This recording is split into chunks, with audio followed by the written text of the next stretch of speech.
Hello again, foxes, and we're back for another exciting chapter in Charlie and the Chocolate Factory.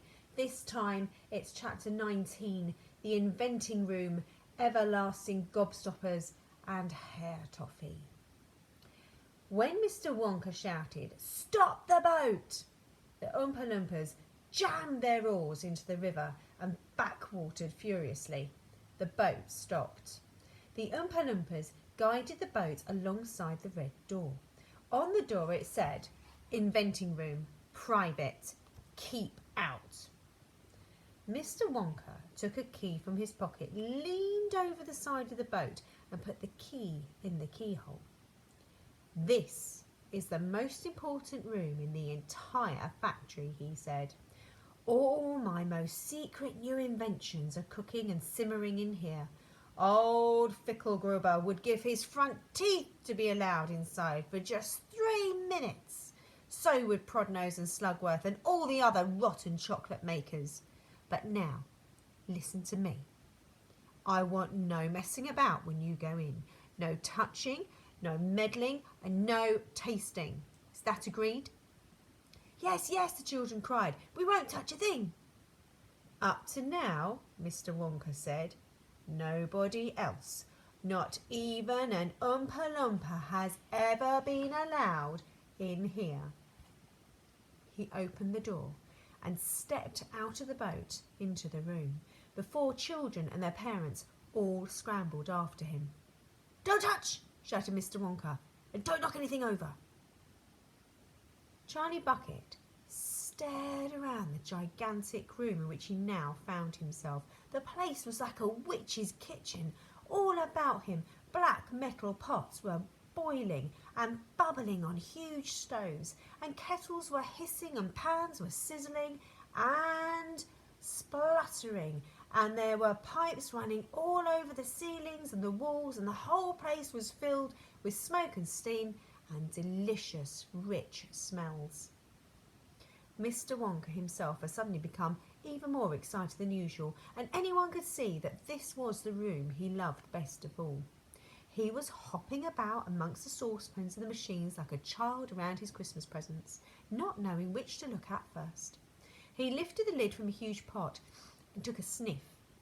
Then he rushed over and dipped a finger into a barrel of sticky yellow stuff, and he had a taste. Then he skipped across to one of the machines and turned half a dozen knobs this way and that, and then he peered anxiously through the glass door of a gigantic oven. He was rubbing his hands and cackling with delight at what he saw inside. Then he ran over to another machine, a small, shiny affair that kept going put, put, put, put, put, put, and every time it went put, a large green marble dropped out of it into a basket on the floor, or at least it looked like a marble. Here you can see Mr. Willy Wonka looking and peering into all the fantastical machines where he's cooking his new inventions. "Everlasting Gobstoppers," cried Mr. Wonka proudly. "They're completely new. I am inventing them for children who were given very little pocket money. You can put an everlasting gobstopper in your mouth, and you can suck it and suck it and suck it and suck it, and it will never get any smaller." "It's like gum," cried Violet Beauregard. "It is not like gum," Mr. Wonka said. "Gum is for chewing, and if you tried chewing one of those gobstoppers, you'd break your teeth off. And they'll never get any smaller. They never disappear. Never. At least, I don't think they do. There's one of them being tested at this very moment on the testing room next door, and Oompa Loompa is sucking it. He's been sucking it very nearly a year now without stopping, and it's still just as good as ever. Now, over here," Mr. Wonka went on, skipping excitedly across the room to the opposite wall, "over here I am inventing a completely new line in toffees." He stopped behind a large saucepan. The saucepan was full of thick, gooey, purplish treacle, boiling and bubbling, and by standing on his toes, little Charlie could just see inside it. "That's hair toffee, said Mr. Wonka. You eat just one tiny little bit of it, and that's exactly half an hour later, in which a brand new, luscious, thick, silky, beautiful crop of hair will start growing up over the top of your head, and a moustache and a beard. A beard? Cried Veruca's salt. Who wants a beard, for heaven's sake? It would suit you very well, said Mr. Wonka, but unfortunately the mixture is not quite right yet. I've got it too strong. It works too well. I tried it on an Oompa Loompa yesterday in the tasting room, and immediately a huge black beard started shooting out of his chin, and the beard grew so fast that soon it was trailing all over the floor in a thick, hairy carpet. It was growing faster than we could cut it, and in the end we had to use a lawnmower to keep it in check. But I'll get the mixture right soon, and when I do, then there'll be no excuse any more for the little boys and girls going about with bald heads. But Mr. Wonka, said Mike TV, little boys and girls never do go about with. Don't argue, my dear child, please don't argue, cried Mr. Wonka. It is such a waste of precious time. Now, over here, if you will all step this way, I will show you something that I am terrifically proud of. Oh, do be careful. Don't knock anything over. Stand back. Chapter 20, The Great Gum Machine. Mr. Wonka led the party over to a gigantic machine that stood in the very centre of the inventing room.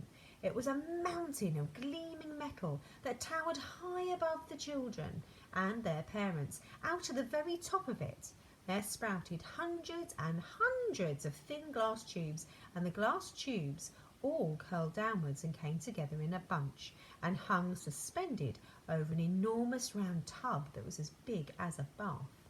Here we go, cried Mr. Wonka, and he pressed 3 different buttons on the side of the machine.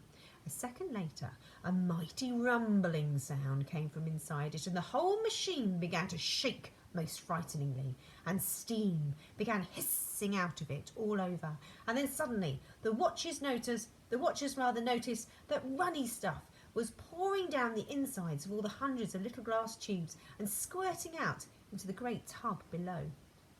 And in every single tube, the runny stuff was of a different colour, so that all the colours of the rainbow, and many others as well, came sloshing and splashing into the tub. It was a lovely sight, and when the tub was very nearly full, Mr. Wonka pressed another button, and immediately the runny stuff disappeared, and a whizzing, whirring sound noise took place, and then the giant whizzer started whizzing round inside the enormous tub, mixing up all the different coloured liquids into an ice cream soda. Gradually, the mixture began to froth. It became frothier, and it turned from blue to white to green to brown to yellow, and then back to blue again. Watch! Cried Mr. Wonka.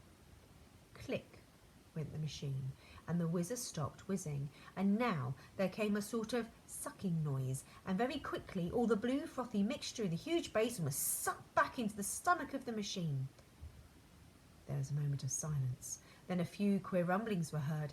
Then silence again. Then suddenly the machine let out a monstrous mighty groan, and at the same moment a tiny drawer, no bigger than the drawer in a slot machine, popped out of the side of the machine, and in the drawer there lay something so small and thin and grey that everyone thought it must be a mistake.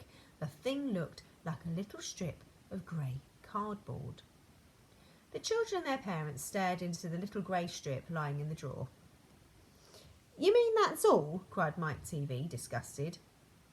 That's all, answered Mr. Wonka, gazing proudly at the result. Don't you know what that is? There was a pause. Then suddenly Violet Beauregard, the silly gum-chewing girl, let out a yell of excitement. By gum, it's gum, she shrieked. It's a stick of chewing gum. Right you are, cried Mr. Wonka, slapping Violet hard on the back. It's a stick of gum. It's a stick of the most amazing and fabulous and sensational gum in the world.